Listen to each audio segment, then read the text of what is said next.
Hey, Headripper here, and go over our 10-man heroic Blackhorn strategy and how we get the kill. So I'm a haste mastery tank, and instead of going expertise hard cap, now I go 6.5, and I'll talk a little bit more about that at the end of the video. But I still have 8% hit, 1660 haste, and my mastery's at 110 right now. After Traction, I changed from my DPS blood spec to tank progression tank blood spec. At the start of the fight, before we go pull, we're gonna go over our markers, and this is what they look like. We're gonna make sure that when we're standing the boss on star, that the range from star to circle and star to triangle is more than 10 yards. So we'll have our priest who's got like a range weak aura set up, and they're gonna be just looking at it and gauging it off of our mage. And if they're within 10 yards, then we're good. And we set our markers up right there. And it's all to set up for Blackhorn's interrupt that he does, the roar. And this is the key to this fight. Kill the drakes as fast as you can and prioritize them over the humanoids. And this is what we do on the pole. If you look at our range, they're all stacked over here on the far right, and they're waiting on this drake to come fly in. As soon as they see it and fly in, it's active. They can dot it, they can nuke it, they can damage it, and they're all trying to prioritize it and do as much damage as they can. Even melee getting off their Rens or their Bengals or whatever dots they have, they're trying to do it. And then just 2 or 3 seconds later, the other dragon is gonna come in from the other side, and the range are doing the same thing that dragon as well. They're trying to get their dots off and what damage they can, while they can, because the faster the drakes die, the less twilight barrages that they shoot, and the less damage your ship takes. And then once those drakes are dead, then you can kill the humanoids. We don't even worry about soaking the barrages because they will not do enough damage to the ship to kill it if you kill the drakes fast enough. The only thing that we are soaking is the onslaughts from Goriana. I will only soak a few barrages on the third wave if we need it. Your goal of the fight is try to get these drakes only casting two of their barrages. And so they become active and then they'll be able to be damaged. 20 seconds later, they'll do their first barrage. And then they will keep barraging every 10 seconds after that until they're dead.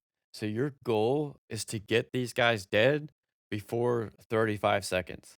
Because at 40 seconds, they're about to shoot their third barrage. All right, so we're gonna go ahead and start the fight. I'm gonna start out taking the first Dreadblade, and our Pharaoh is gonna be taking the Slayer. All right, I'm gonna hit this guy with a Death Strike, Heart Strike, while I'm dragging him over to the side, and I'm getting ready to put my DRW on him with the Outbreak and a Pestilence, and then start Heart Striking him down. And I'm trying to get a cleave on both of these guys right here and just get them both dead. And mainly, and once he charges away, I'm gonna switch to the other one and chop him, and then bring my guy back and just keep focus on him. And then as soon as I want them dead before this dragon comes in, and then I'm gonna focus on this dragon. He will take priority over killing the humanoids. You want to get this Drake dead so that he's not shooting his bolts and hitting the ship and damaging the ship. Our ranged main prio is going to be the other Drake on the other side, and they're going to be trying to avoid the charges as well.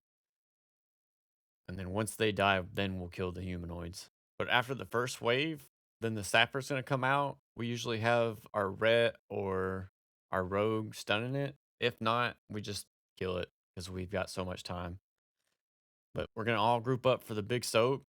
On the second one right here, since I'm the tank on the Slayer and our Pharaoh's tanking the Dreadblade, I'm gonna go ahead and soak with them so that they don't take as much damage because the Slayer doesn't cleave. And then once I get the Slayer over here, I'm gonna spread my dots and start heart striking, chopping them down. I'll run a Vamp Blood right here just so I get extra healing. but I'm not gonna be prioritizing my death strikes over my heart strikes because I'm trying to cleave and do as much damage as I can. And ideally, whoever's taking the dread blade is taking them at the edge so that they're facing off the ship. The mob is facing off the ship so that nobody can even get there to cleave. And you can fall off the ship, so be careful. So once that second pack goes down, I've got 2 stacks of the armor debuff and only one of the shadow debuffs. So I'll be not tanking at all right now. Our Pharaoh's gonna pick up both the ads, and all I'm doing is just focusing on cleave damage. And I'm gonna try to cleave these down as much as I can and get them dead, and then focus the Drake when it comes in, because the boss is gonna become active, and these guys should already be dead by now. We're actually slow and behind. Our rogue and Ret are saving their cooldowns for these humanoids so that they're big damage in them because we want them dead soon. Because as soon as the drakes are dead, then Goriana is going to become active. The boss is going to jump down, and I'm going to pick it up first because I will not have any physical debuffs right now. So it's ideal for me to tank the boss. I'm holding my DRW for when he comes down and trying to delay as many sunders as I can with parries and such. But I'm gonna drag him back to skull or to star, and I'm gonna be tanking him. And then as soon as Goriana comes down, our druid's gonna take it. He's gonna get bop so that he clears off his stacks of physical debuff. And then as soon as I hit 2 stacks, I'm gonna call for our tank to swap. So we're just gonna swap targets. I'm gonna be tanking Goriana from now on and chopping him down and staying healthy. And everybody is trying to focus their damage on Goriana. They're hitting all their cooldowns. We're bloodlusting. We're popping off on Goriana.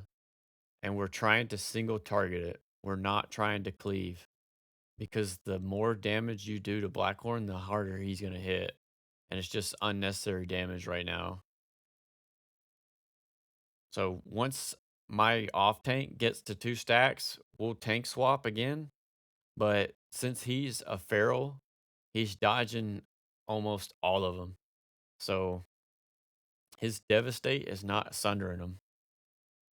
So 20%, Goriana flies off, and we get to chopping down um Blackhorn. And I'm gonna go ahead and turn and get on his back so that I'm not getting parried. And then once my off tank hits 2 stacks, I'm gonna go ahead and taunt him up. And when I taunt him, I'm gonna pop my DRW so that I'm parrying more. And I'm gonna hold it for when I'm tanking. And then as soon as I get 1 stack of Sunder, and then the second one's about to come in, I'm gonna go ahead and hit my Vamp Blood so that I'm high health. I'm gonna chop him down, and I'm praying for a parry or a dodge so that I don't get 3 stacks. Because I'm waiting for our off tank stacks to fall off. If you get 3 stacks, you need big cooldowns to be able to live because it's gonna hurt. He'll put out more stacks than what it takes for the debuff to fall off, so you really need to dodge one in between so that you're only getting the 2. But our melee and our range are just moving from triangle to circle on every shockwave. So shockwave comes out, and then they're just moving from one side to the other. And you gotta be quick because you only got 2.5 seconds. But as far as cooldowns can roll, you wanna start cycling your hands, you wanna cycle your barrier, you wanna cycle your paints up, and then tanks themselves need to start hitting their cooldowns. Vamp blood, keep your bone shield up, IBF when you can. Your DRW is another cooldown, so hold it at all costs for the boss. And you usually want to start rolling light cooldowns as soon as you tank and start taunting and save your big cooldowns for when he's sub 50%. Because for every 1% of health that he's missing, he's doing 1% more damage. So he starts hitting like a truck. and he can hit easily for 400 to 500,000 damage if it's unmitigated, and every stack drops your armor by 20%. So when you have 2 stacks, you've got 40% less armor, and that's pretty much how we mitigate damage is our armor, along with blood shields and stuff like that. Alright, hope this helps. Uh, One thing I did wanna go over before I end the video out is the expertise and the 6.5% expertise and why I'm going 6.5% expertise and not going 14% so I never get parried. Dragon Souls is different from the rest of the raids in that you have these small intermissions and stuff on the bosses when they're not actively being tanked, or you have boss ads. Um, so a lot of the times the mobs are not 88 level, so you don't need the hard cap to not get parried and dodged. So, for instance, on Morchok, when he first splits, he's got his back to you and he can't parry. When he sucks you guys up and he's just casting his AoE ability, you can get behind him and he won't be parrying then either. And then for Yor'sahj, when he summons his oozes, he does not parry from behind and he does not move. So as soon as he starts summoning his oozes, you can go behind him and start chopping him down from behind. And Warlord is probably one of the only ones that it would be needed on because he still is parrying a lot. But it's not worth running 2 sets of gear just for Warlord or running out and reforging just for Warlord. And then Hagara, a lot of the times, I don't think she can parry or dodge when she's doing her Shattered Ice or her Focused Assault because there's very little parries that she does. And then not only that, but she's stunned for the 15 seconds. And if you're hitting her in the back after the phase is over and you're doing 100% more damage and you've got a lot more crit than you do, you're doing big damage on her as well.